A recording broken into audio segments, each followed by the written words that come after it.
dormís una siesta y ya te nombran un ministro de Interior, perdés una elección, decís que no va a pasar nada y seguramente hoy le pegue de vuelta a los jubilados. En el mundo no podés ni pestañear que se te explote una revolución en Nepal. No tenés, ya te lo activo. ¿Para qué? Bajo acá. A ver, ¿este es el segundo? ¿El primero o el segundo? ¿Está? Ahí estamos. ¿Ahí está? Perfecto. Perfecto. Ahí está. Bueno, les quiero contar que está nuestro columnista internacional. Te quiero aclarar que ya estás reconocido en otros lugares y sé que das notas a nuestras espaldas en otros medios. Nos pone muy solicitado. Sí, nos pone muy contento. Nacho es un... Que la verdad, a veces, la mejor forma... no pasa nada. Pero la verdad, ¿cuánto tiempo te dedicas leyendo para tu actividad cotidiana? No, la lectura es parte de mi día. ¿Pero que le dedicas 2 horas mínimo? Sí, o más. Yo creo que más. Entre mañana y noche. Claro. Yo creo que debo estar en. Pero no arrancás y pegás una mirada que a tu Telegram. Sí, a Telegram, a Twitter. Sí, Telegram es su hábito. Justo reindicaba el Telegram como mi fuente de información. Perfecto. Más habitual. Los canales. Telegram tiene canales de agencias de noticias, de medios de distintos lugares del mundo. Y es muy dinámico. Y eso ayuda un montón a estar informado rápidamente. Perfecto. ¿Cómo es tu columna? ¿Cómo es tu tiempo?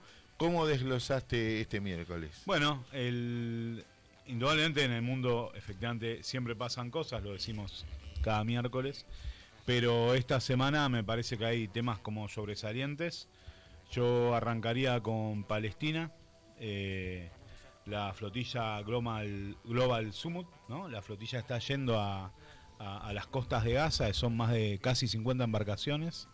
Que digamos, los datos para mí más relevantes, primero es la cantidad de buques, es la más grande de la historia, la número 29 si no recuerdo mal, que está yendo a las costas de Gaza, y después es también una de las que más argentinos y argentinas tienen participando, aproximadamente 6 compatriotas son los que están viajando. Estoy tratando de encontrar a los 2 cordobeses. Entre ellos, yo acá menciono a Carlos Bértola, Cascote, compañero platense, que salió en el plenario de la Barra Blanca el lunes, lo escuchamos ahí un ratito, la verdad emocionante su relato.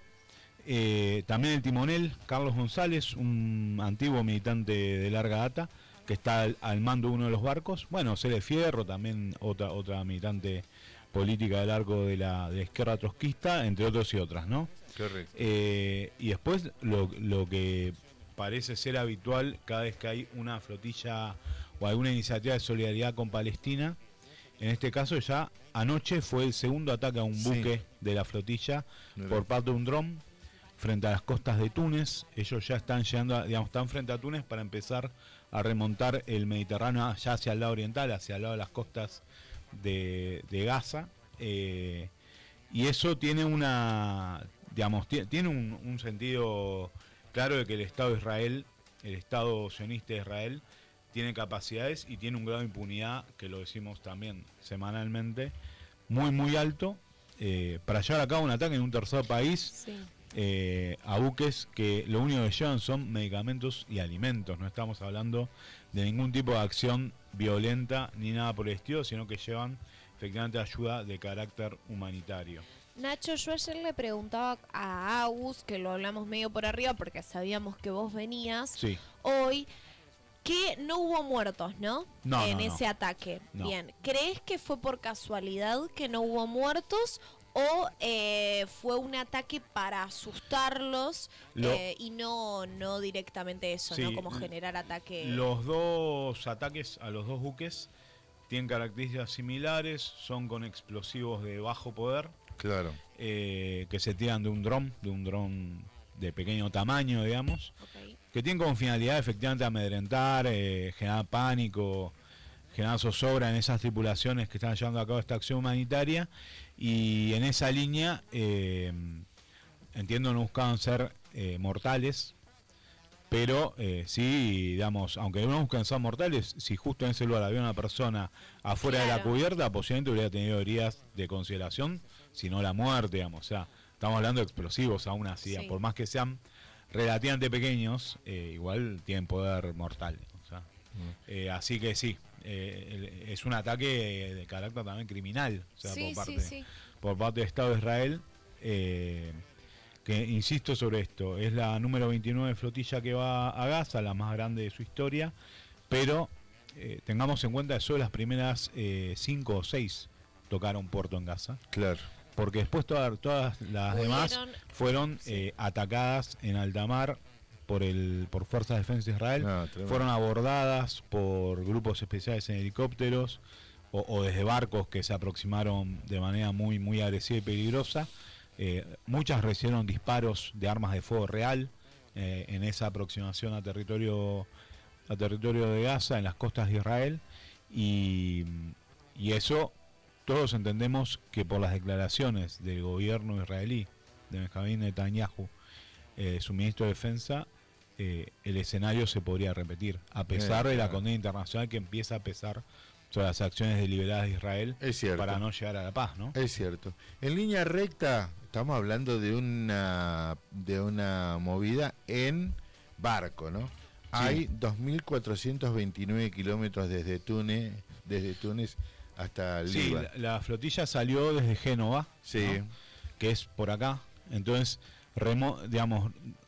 baja por Italia, digamos, por acá, y empieza a remontar desde Túnez y Malta, empieza a remontar para el lado de Chipre, y ahí es donde empieza a estar ya en zona más caliente, digamos, porque son las costas que Israel considera como territoriales, las aguas que considera territoriales. Ahí es donde comienza la detención o los obstáculos. Ahí es probable que empiecen otro tipo de problemas para la flotilla, sin duda.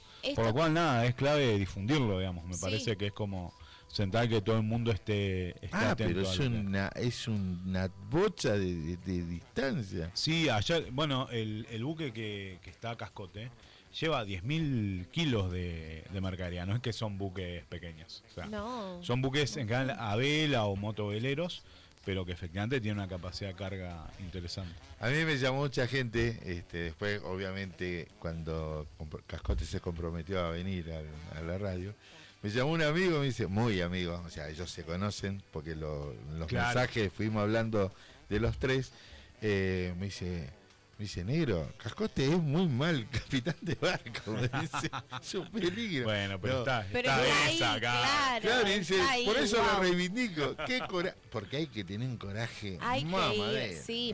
¿Sabes qué, Nacho? Hablando esto de Netanyahu y sus acciones, se había medio circulado un video donde él decía, lo que le digo es a los que se pueden ir como que se vayan, o un estilo así. Eso... Tremendo. Y es como, ¿cómo? Si está todo retenido, ¿cómo se van a ir o escapar? Efectivamente, lo que traes, Cami, es así. Son declaraciones de Netanyahu de anteayer, ¿sí? Anunció que de hecho ya la bombardearon. Ayer bombardearon la ciudad de Gaza, que es al sur del territorio de la franja, digamos. Y efectivamente el gobierno israelí como fue vocero de decirle a los habitantes que ya viven hacinados, que viven en condiciones de hambre, de falta de suministros médicos, etcétera, etcétera, que se tengan que ir de su ciudad. Y de hecho hay imágenes, pues lo primero que bombardean es bastante espectacular, si uno lo pusiera en plano de ver una película o ver un video. Bombardean los edificios más altos, porque dicen que son los que jamás usa o sigue utilizando para repeler los ataques israelíes. Mira. Entonces serán objetivos de alto valor estratégico para Israel. La verdad que es una acción brutal que se suma a la del hospital que hablamos la semana pasada. Correcto. Se suma a la que ahora vamos a comentar en Qatar, en un tercer país, en uno de los Emiratos del Golfo, atacando a la cúpula política y también a los negociadores de Hamás. Qatar es el país donde están llevando adelante las negociaciones, por eso estaban en Qatar la gente de Hamás, como también hay negociadores de gobierno de Israel.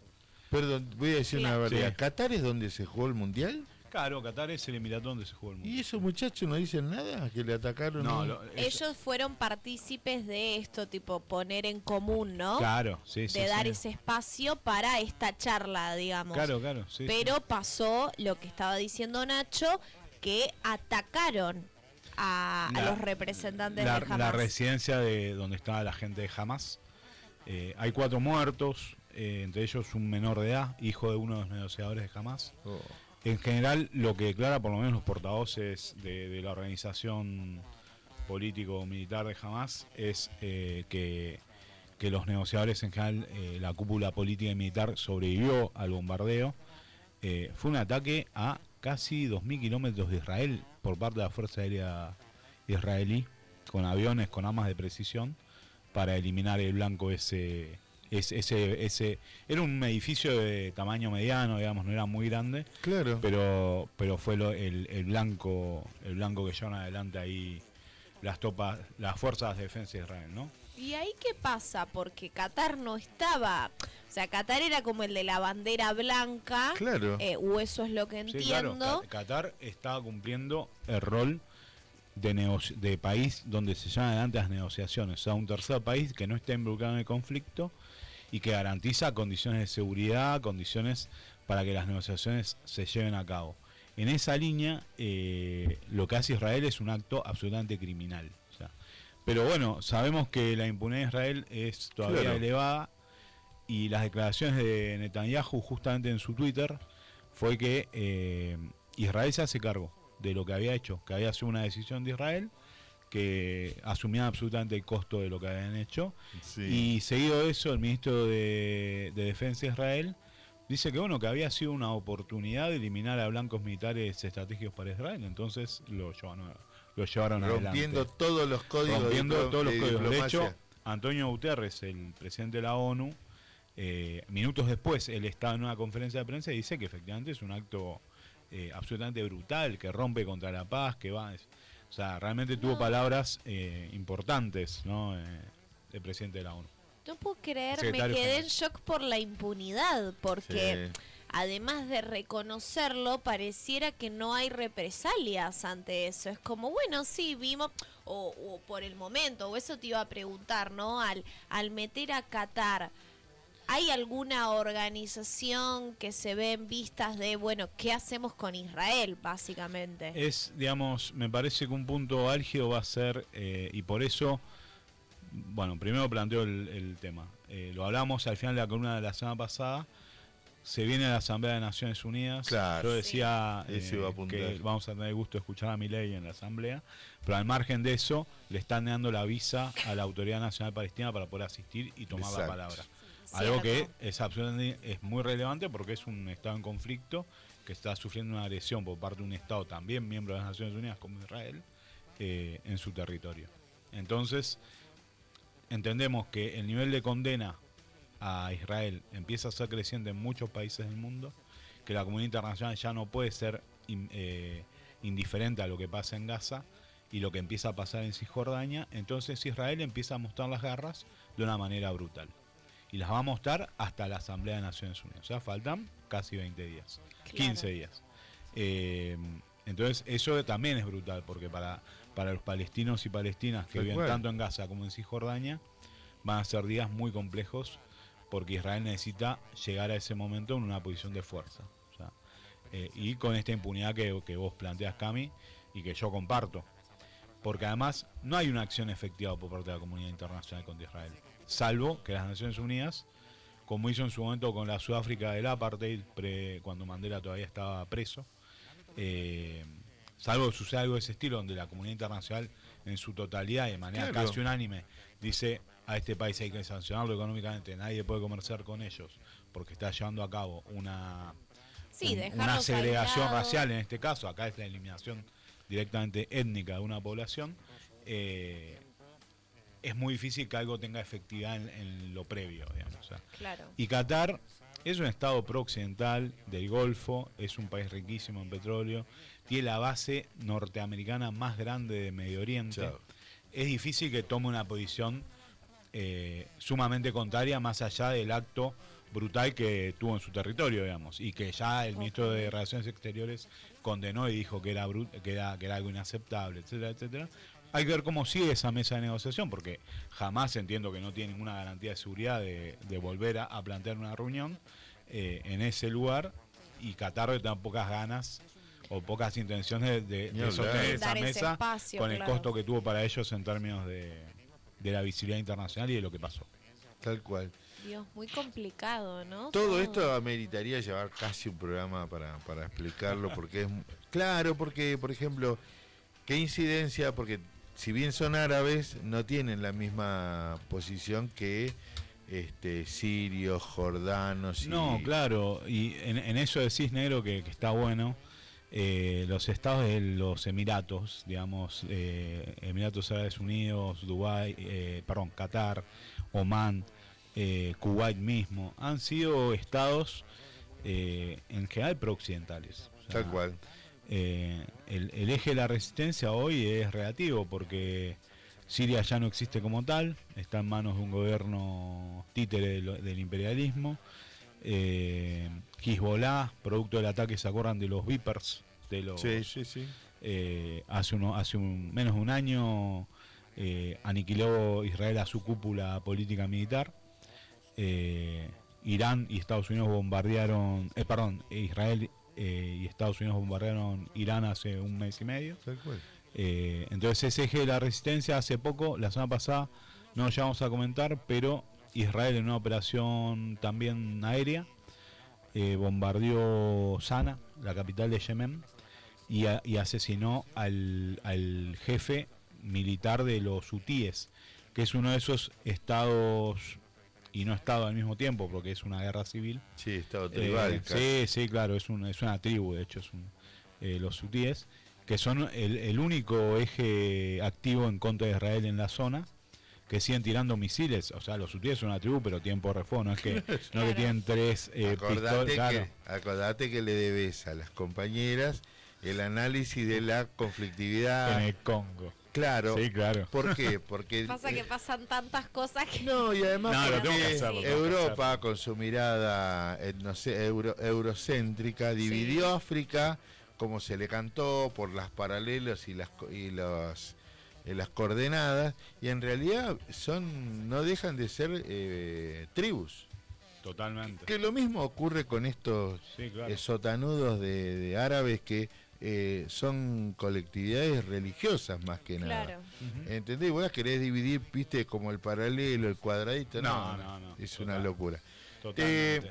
Explicanos lo de Katmandú y cómo es. No, para cerrar lo de Palestina, quería comentarles que en Argentina tiene un creciente momento de solidaridad con el pueblo palestino, que tiene un comité que ya cumple más de 20 años, que nosotros desde la CTA de Ciudad del Intersindical de Derechos Humanos estuvimos la semana pasada con el encargado de negocios, el secretario de la Embajada de Palestina en Argentina, que fue una delegación súper interesante. Hubo de la mayoría de los gremios que integran la CTA de Ciudad siendo parte de la misma. Correcto. Que vamos a llevar adelante una serie de iniciativas, pero que de alguna manera hubo una pequeña victoria simbólica de esta semana, que fue el anuncio de que Benjamín Netanyahu no viene a nuestro país, que en eso nuestro sindicato ATE Capital, junto a Hijos y particularmente en la fila del Tano, fueron parte de la denuncia ante esa posible visita, por que Benjamín Netanyahu es un condenado por la Corte Penal Internacional, digamos, está acusado de crímenes contra la humanidad,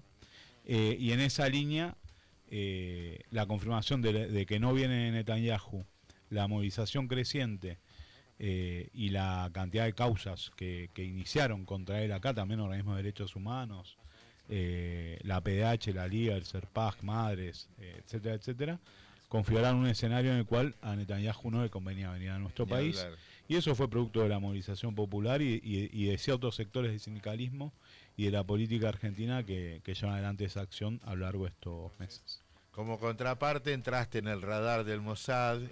Bueno, sí, claro. Eso seguro. ¿No sabés lo que es el Mossad? A ver, ¿quién es eso? A ver, catalano, ATE Capital, la CTA, Cámpora, Pito. No, me imagino que sí. Sí, ya la están todos. Ahora sí, Nacho, pasamos la página, y porque hoy la columna es movidita.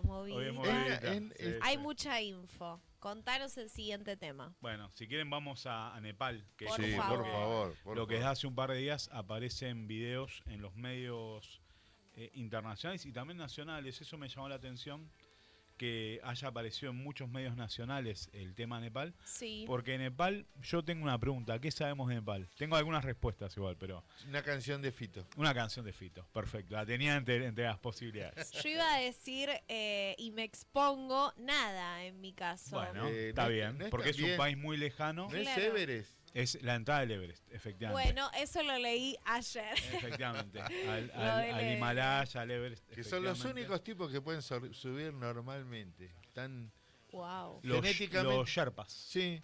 Sí, claro. Lo leí, que están genéticamente preparados para subir a esas alturas. Totalmente. Yo sumo algunas más cortitas. Dale. Sí.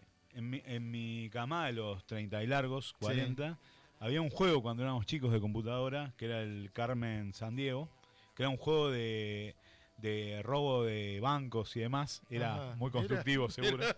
Y una de las pantallas te lleva a Katmandú. Entonces muchos conocimos Katmandú por ese juego. En la primera mitad de los 90. El ingenio. ¿No están en los países como Canchasca en el TEC? No, creo que no. Creo que buenísimo ahora con eso, ¿no? Que el Después, algo menos simpático, es que los Gurkhas del ejército inglés que peleaban en Malvinas son tropas nepalíes al servicio del ejército británico, que tiene que ver con la historia de la colonización de Nepal. Ahí pasó algo muy particular. Inglaterra nunca quiso conquistar todo el territorio nepalí porque se encontró con un obstáculo real, que era un pueblo guerrero, que eran estos Gurkhas, que fueron sumamente eficaces y sanguinarios en la guerra de Malvinas. Tremendo. Y en muchas de las guerras que los ingleses peleaban a lo largo del siglo XX, de la segunda mitad del siglo XIX y todo el siglo XX, los Gurkhas británicos. Pero bueno, también algunos datos. Es un país de 30 millones de habitantes, está entre India y China, lo cual eso ya preconfigura qué rol ocupa en esa zona montañosa del subcontinente indio, en el sur de Asia. Y bueno, y esta crisis arranca hace 3 días con una noticia que giró en todo el mundo, que es la prohibición por parte del gobierno de Nepal del acceso a 26 redes sociales distintas, entre ellas las principales que conocemos, usamos diariamente nosotros. Facebook, Twitter, efectivamente, LinkedIn, Instagram, etcétera, etcétera, incluso aplicaciones de Gmail. Entonces fue problemático el tema. Claro. Y que eso fue llamada la revolución de la generación Z, ¿no? La gente que nació post 1997 hasta 2010, 2012 más o menos. Y eso, ¿qué fue lo que trató de bloquear el gobierno? Principalmente una situación de corrupción y nepotismo muy fuerte se está dando en Nepal desde hace ya varios años, pero que tiene algunos condimentos para mí. Lo primero es, lo que se empezó a visibilizar es a los hijos del poder en TikTok. Se hicieron virales videos de la vida que llevaban esos funcionarios, funcionarias, no de primer orden, por ahí de segunda línea o tercera línea, pero que vivían absolutamente en unos países más pobres del mundo o más desiguales, vivían una vida de lujos frente a un pueblo que la lucha diariamente por... ¿Qué es semi-rural ese pueblo? Nepal? Es un pueblo, es un territorio muy complejo porque está absolutamente entre montañas. O sea, está muy alto, está a mucha altitud todo el país. Claro. Entonces vos tenés una gran ciudad que es Katmandú. Sí. Que Katmandú también estuvo en los medios con el terremoto de 2015. Que fue un terremoto brutal que destruyó gran parte de la ciudad y que tuvo muchas víctimas en ese momento. Y también en la pandemia porque fue particular con toda la crisis post-terremoto en 2020. Pero volviendo a cómo arranca el conflicto que trajo a Nepal a los medios, a los grandes medios de comunicación, y eso se salda con una protesta de esta generación Z y de otros elementos que ahora vamos a explicar un poco más, frente al Parlamento. Nepal tiene un gobierno parlamentario, es una democracia parlamentaria, joven, no tiene muchos años, durante casi 150 años, o más de 150 años, fue una monarquía absoluta, eso también hay que saberlo. Claro. Y esta protesta frente al Parlamento, producto del bloqueo de redes sociales, termina con una represión brutal que produjo 22 muertos y casi 300 heridos entre los protestantes frente al Parlamento. que después el gobierno da marcha para atrás con la medida, levanta la prohibición, el primer ministro termina renunciando, primer ministro de un gobierno de unidad, de un gobierno de coalición, no es un gobierno, es Oli, el primer ministro del apellido, que es del Partido Comunista Unificado Marxista-Leninista de Nepal, y el presidente también termina renunciando ayer, a última hora. O sea, se dieron cuenta de lo que hicieron, sí, pero tarde. Sí, tardíamente. Pero lo que hay que decir es que en la previa, desde la renuncia del primer ministro hasta la renuncia del presidente, que es un presidente del Congreso nepalí, el partido del Congreso nepalí es un partido pro-indio, nacionalista, nada popular, pero un partido importante, y era la coalición de estos dos partidos, el gobierno de Nepal. También renunciando, pero no frenan la ola de disturbios que se va a llevar adelante a lo largo del día de ayer, sobre todo, y que fue lo que lleva a los medios de comunicación en general, que terminó con la quema del Parlamento, la quema de la sede de los principales partidos políticos de Nepal, incluido uno que es el principal de la oposición, que es el Partido Comunista Maoísta, históricamente pro-chino, y eso es más relativo, pero de esa manera. Claro. Pero hay datos que empiezan a ser contradictorios. El primero es que los protestantes de la generación Z, o quienes por lo menos son sus voceros, dicen que ellos son un movimiento pacífico y que no tienen ninguna intencionalidad de romper nada. Pero por otro lado hubo elementos muy violentos, y se vieron, los dos videos que se viralizan son la quema de la casa de un ministro, de un ex primer ministro, donde muere quemada la mujer de él. Producto de las quemaduras muere la mujer de él. Imágenes brutales. Y lo segundo que se vio es una persecución al ministro de Finanzas del país, en el pueblo. El tipo aparentemente estaba yendo, haciéndose medio el pasar entre la multitud. Lo pescan y lo terminan llevando a un río. Y realmente es como un tribunal popular, más o menos, que funciona en ese momento. Que lo hicieron caminar desnudo. Sí, desnudo, ¿no? Por el medio del río, y le pegan con palos, con patadas, etcétera, etcétera. Que eso no es propio de la vida en comunidad en Nepal. Entonces ahí hay datos que son contradictorios y que nos invitan a pensar un poco más allá de situaciones objetivas, que era la desigualdad, que es la pobreza. Un dato del último año de Nepal es que casi 1 millón de nepalíes solicitaron ante el Ministerio de Trabajo de Nepal visas de trabajo en el extranjero. Y que eso da un montón de divisas al país para sostener una vida digna a sus familias. Mira. Se van a laburar a la India, se van a laburar a Pakistán, se van a laburar a China, a otros lugares. Con permisos de trabajo, van legales, y eso implica remesas que llegan al país para sostener la vida de sus familias, ¿no? Entonces, efectivamente no estaba todo bien en Nepal. Ese es el dato, digamos, no estaba todo bien. Pero tampoco había una situación de crisis violenta como la que se dio de manera intempestiva los últimos 2 días. Esto que decías lo de los medios, uno de ellos que publicó sobre como la historia y bien lo que sucedió fue El Grito del Sur. Mirá. Y que en los comentarios a mí me quedó como resonando. No la vi, mirá que recibo El Grito del Sur, pero ¿Sí? no la publiqué. Hicieron ahí una publicación explicando un poco lo que vos contás, y en los comentarios alguien pone: ¿de verdad nos quieren hacer creer que la regulación de redes desató esta rebelión y no que Nepal es uno de los países más pobres del mundo? Entonces, nada, entonces confirmo un poco con lo que vos traes de en realidad la situación que estaban viviendo no era digna para los habitantes del país. No, totalmente, para un sector muy relevante no lo era. También hay que decir que Nepal, desde la crisis, Nepal tuvo una guerra civil muy larga desde el 96 al 2008, que es la que termina con la monarquía esta de casi 200 años. Desde ahí es una democracia parlamentaria, lo que contábamos hace un ratito, y eso tiene huellas que siguen hasta hoy, y sobre todo tiene una huella que es la inestabilidad política en la que vive el país. Hubo desde 2008 hasta hoy 14 gobiernos distintos. Imagínense un gobierno que se conforma por mayoría parlamentaria, o sea, vos tenés que lograr la mayoría del parlamento sí o sí para convocarlo. Más indirecto imposible. Claro, termina siendo así. Y el presidente se elige indirectamente, no es electo por el pueblo. El primer ministro de alguna manera sí, porque elige a los diputados y diputadas. Pero el presidente se elige por las dos cámaras. Hacen un pleno bicameral y eligen indirectamente al presidente. Como sería acá la Asamblea Legislativa. Claro, es una Asamblea Legislativa que designa al presidente, que no tiene voto popular.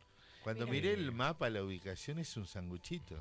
Es un sanguchito. Entre dos monstruos como India y China. Sí, la verdad. Y rodeado, y insistimos, porque nosotros que somos devenidos en una construcción desde venida de Europa, el modelo occidental. Sí, totalmente. Nosotros seguimos sin entender estas situaciones. Digo, que un país se revele de esta manera y ataque a sus poderes, cuando la gente se masifica, nosotros también tuvimos la quema de gobernaciones. Nosotros tuvimos Santiaguenazo, Gueñazo en los 90. Jodamos, tuvimos, en Corrientes. ¿sí? En Corrientes también. Entonces, ¿viste cuando te asombra? Ay, lo que pasa. Y tenemos una memoria tan corta.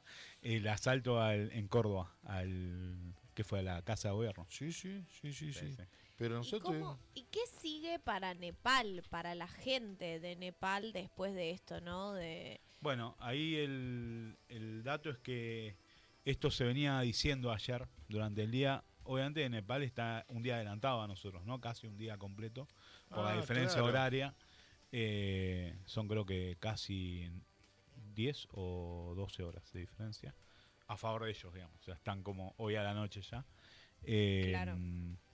El punto es que en el día de ayer el ejército de Nepal, que no se había involucrado en ningún tipo de protesta ni en la represión de la gente, fue llamado a las calles y restableció el orden mediante un toque de queda, pero no fue digamos, lo que los medios por lo menos reflejan hasta hoy, es que no fue una situación violenta y gente con la que yo hablé de Nepal estaban esperando esa situación, digamos, como que era la forma de restablecer el orden y terminar con una situación de disturbios que era compleja, porque habían empezado saqueos, lo típico de cuando efectivamente el orden se ve alterado de manera generalizada, ¿no?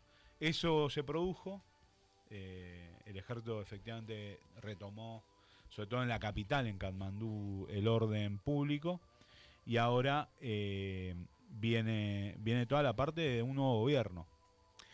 Lo que pasa que la crisis de representación se supone que si es tan grande que los partidos principales no van a poder conformar un gobierno, pues no se van a poner de acuerdo, no deberían. Claro. O sea, porque si no es un como sí, o sea, pasaría la crisis y todo sigue igual. Que podría pasar también, siempre es un escenario, la política existe. Pero los partidos principales, tanto el Congreso nepalí, el Partido Comunista Unificado Marxista-Leninista, que eran los partidos de gobierno, y el principal partido de la oposición, que es el Partido Comunista Centro-Maoísta, ya están hablando y están dialogando en cómo generar una coalición amplia como de refundación nacional, digamos. Como que hay autocrítica. De hecho, si vos lees los tweets de los principales portavoces de los partidos, sobre todo los partidos comunistas, hay una lectura crítica de lo que pasó. O sea, ya inmediatamente. O sea, bien. Son partidos además fundados en el pueblo trabajador y en los campesinos, ¿no? Que o sea, después hay desviaciones muy jodidas. Me imagino las fortalezas que tiene el pueblo nepalés, porque me imagino todo lo que ha generado, por ejemplo, el turismo internacional por ir a la cordillera del Himalaya. Sí, claro, es una vía no poder principal. aprovechar. Eso. Miraba la infraestructura que tienen para recibir y por el otro lado están casi en la etapa medieval, ¿no? Sí, es un país sin duda, primero es un país pequeño, ese es el dato para nosotros. 30 millones de habitantes. 30 millones de habitantes en una zona donde los países que lo siguen tienen más de 100. O sea, claro. Está como entonces, el uruguayo entre Argentina y Brasil. Es entre gigantes. En el último tiempo, obviamente el turismo que va al Everest, al Himalaya, es importante en toda esa situación. También está el primer templo en territorio de Nepal de Buda. Está en territorio de Nepal, entonces también es un ícono turístico el budismo es muy visitado.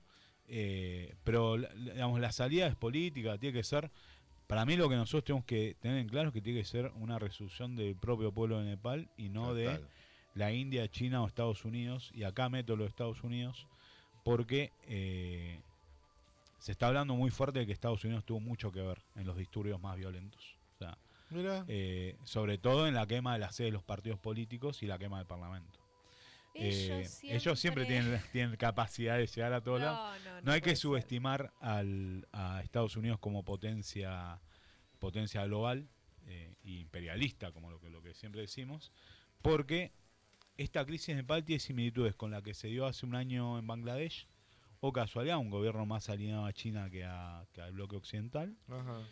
Y también, si uno lo expande un poco, son estas guerras proxy, ¿no? Que hablábamos ya hace un tiempo. Por ejemplo, la guerra en el Líbano con Hezbollah, la guerra en Siria entre Irán e Israel, para no disputar una guerra abierta entre ellos. Y acá también son conflictos. Cambian los regímenes afines a uno para intentar poner de otro color. Y por eso también se habló de revolución de colores como la que se dio en Europa y en África en la primera parte de los 2000 y que fueron financiadas por la CIA. Una fue la de Ucrania, donde voltean al presidente prorruso y arranca toda esta era más crítica que termina con la guerra en Ucrania hoy por hoy. No va a haber tiempo para Bolsonaro, pero si hay algo que uno acá aprende con Nacho, es que la gente vive en regiones. Y recién dijiste que para la construcción de una legitimidad hay parte de la población que es pro-China y la otra es pro... Sí, o de los partidos políticos. Sí, claro, en realidad. Entonces vos ahí te encontrás también con las particularidades que se viven en regiones y no por cuadraditos que impone el poder central. Y parecido con Chile, lo que delimita un país con el otro es la cordillera, los picos de la cordillera. Sin duda, nos une una historia en común igual, a pesar de los intentos de separar. Sí, porque hoy viene haciendo el lío. Contame en 2 líneas qué es lo que está pasando con Bolsonaro. Bolsonaro está en la previa de que la Corte Suprema hoy a la tarde, debería haber ya noticias, tiene que deliberar la condena a Bolsonaro, podría ser de más de 30 años, por los disturbios que generaron en Brasilia, sería el primer caso, ¿no? En la previa de la asunción de Lula. Ya Lula había ganado las elecciones presidenciales.